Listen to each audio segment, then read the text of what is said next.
नमस्कार दोस्तों, मेरा नाम है काव्य और क्राइम के इस सीरीज में एक बार फिर से आप सभी का स्वागत है। तो चलिए दोस्तों, कहानी को शुरू करते हैं। राम रहमानपुर गांव सालों से गंगा जमुनी तहजीब की एक मिसाल था। इस गांव में हिंदू और मुसलमानों की आबादी तकरीबन बराबर थी। मंदिर मस्जिद आसपास थे। होली, दिवाली, दशहरा और बकरीद सब मिलजुल कर मनाते थे। राम रहमानपुर गांव में दो जमींदारों की हवेलियां आमने सामने थी। दोनों जमींदारों की हैसियत भी बराबर थी और आसपास के गांव में बड़ी इज्जत थी। दोनों परिवारों में कई पीढ़ियों से अच्छे संबंध बने हुए थे। त्योहारों में एक दूसरे के यहाँ आना जाना, सुख दुख में हमेशा बराबर की साझेदारी रहती थी। ब्रजनंदन लाल की इकलौती बेटी थी जिसका नाम पुष्पा था। जैसा उसका नाम था वैसे ही उसके गुण थे। जो भी उसे देखता बस देखता ही रह जाता। उसकी उम्र नादान थी। रस्सी कूदना, पिट्ठू खेलना उसके शौक थे। गांव के बड़े झूले पर ऊंची ऊंची पैंगे लेने के लिए वह मशहूर थी। शौकत अली के इकलौते बेटे का नाम जावेद था। लड़कों की खूबसूरती की वह एक मिसाल था। बड़ों की इज्जत करना और सबसे अदब से बात करना उसके खून में था। जावेद के चेहरे पर अभी दाढ़ी मूंछों का निशान तक नहीं आया था।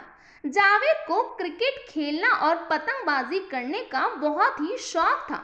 जब कभी जावेद की गेंद या पतंग कट कर ब्रजनंदन की हवेली में चली जाती तो वह बिना हिचकिचाहट के दौड़कर हवेली में चला जाता और अपनी पतंग या गेंद ढूंढ ले आता।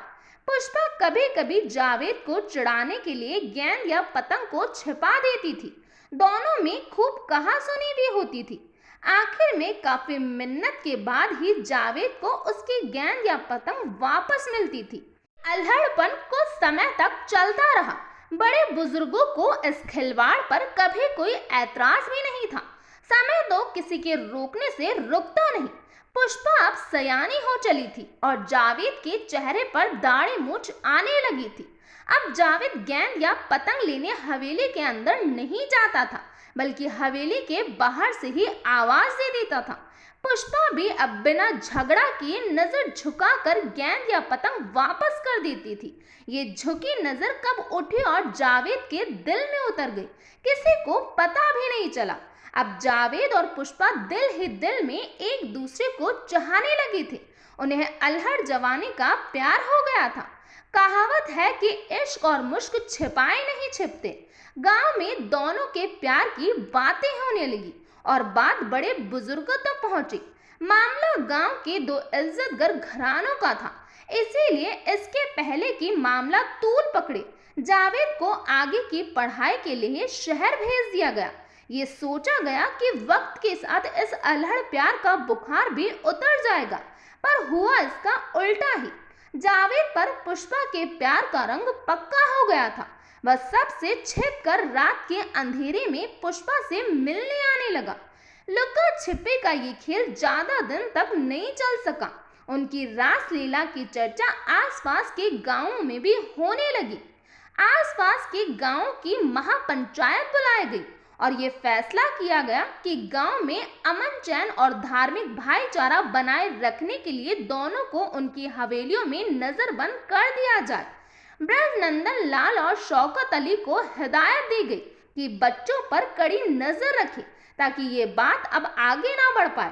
कड़े सिक्योरिटी के लिए दोनों हवेलियों पर बंदूकधारी पहरेदार तैनात कर दिए गए।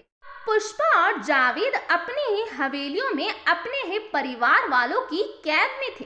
कई दिन गुजर गए, दोनों ने खाना पीना छोड़ दिया था। आखिरकार दोनों की माओं का हित अपने बच्चों की हालत देखकर पसीज उठा। उन्होंने जाति धर्म के बंधनों से ऊपर उठकर घर के बड़े बुजुर्गों की नजर बचाकर गांव से दूर शहर में घर बसाने के लिए अपने बच्चों को कैद से आजाद कर दिया। रात के अंधेरे में दोनों अपनी हवेलियों से बाहर निकलकर भागने लगे। ब्रजनंदन लाल और शौकत अली तनाव के कारण अपनी हवेलियों की छतों पर आधी रात बीतने के बाद भी टहल रहे थे। उन दोनों को रात के अंधेरे में 2 बजे साए भागते दिखाई दिए। उन्हें चोर समझकर दोनों जोर से चिल्लाए, पर वह दोनों साएं और तेजी से भागने लगे। ब्रज नंदन लाल और शौकत अली ने बिना देर किए चिल्लाते हुए आदेश दे दिया, पहरेदारों गोली चलाओ। हाय हाय, गोलियां चल गई और दो चीखें एक साथ सुनाई पड़ी और फिर सन्नाटा छा गया। जब उन्होंने पास जाकर देखा तो सबके पैरों के नीचे की जमीन खिसक गई। पुष्पा और जावेद एक दूसरे का हाथ पकड़े गोलियों से भिंधे पड़े थे। ताजा खून उनके शरीर से निकलकर एक नई प्रेम कहानी लिख रहा था। आनन फानन ये खबर दोनों हवेलियों तक पहुंच गई। पुष्पा और जावेद की मां दौड़ती हुई वहां पहुंच गई। अपने जिगर के टुकड़ों को इस हाल में देखकर वह दोनों बेहोश हो गई। होश में आने पर रो रो कर बोली, अपने जिगर के टुकड़ों का ये हाल देखकर अब हमें भी मौत ही चाहिए। ऐसा कहकर उन दोनों ने पास खड़े पहरेदारों से बंदूक छीनकर अपनी छाती में गोली मार ली। ये सब इतनी तेजी से हुआ कि कोई उनको रोक भी नहीं पाया। ये खबर आग की तरह आसपास के गांव में पहुंच गई। हजारों की भीड़ उमड़ पड़ी। सवेरा हुआ, पुलिस आई और पंचनामा किया गया। एक हवेली से दो जनाजे और दूसरी हवेली से दो अर्थियां निकली और उनके पीछे हजारों की तादाद में भीड़ थी। अंतिम संस्कार के बाद दोनों परिवार वापस लौटे। दोनों हवेलियों के चिराग गुल हो चुके थे। अब ब्रज नंदन लाल और शौकत अली की जिंदगी में बच्चों की यादों में घुल घुल कर मरना ही बाकी बचा था। ब्रज नंदन लाल और शौकत अली की निगाहें अचानक एक दूसरे से मिली। दोनों एक जगह पर ठिठक कर कुछ देर देखते रहे, फिर अचानक दौड़कर एक दूसरे से लिपट कर रोने लगे। गहरा दुख अपनों से मिलकर रोने से ही हल्का होता है। बरसों का आपस का भाईचारा कब तक उन्हें दूर रख सकता था।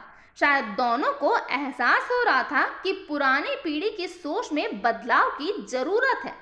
तो ये था पूरा मामला। इस घटना के बारे में आपका क्या कहना है, प्लीज कमेंट बॉक्स में बताइए। तो आज के लिए इतना ही। Thank you.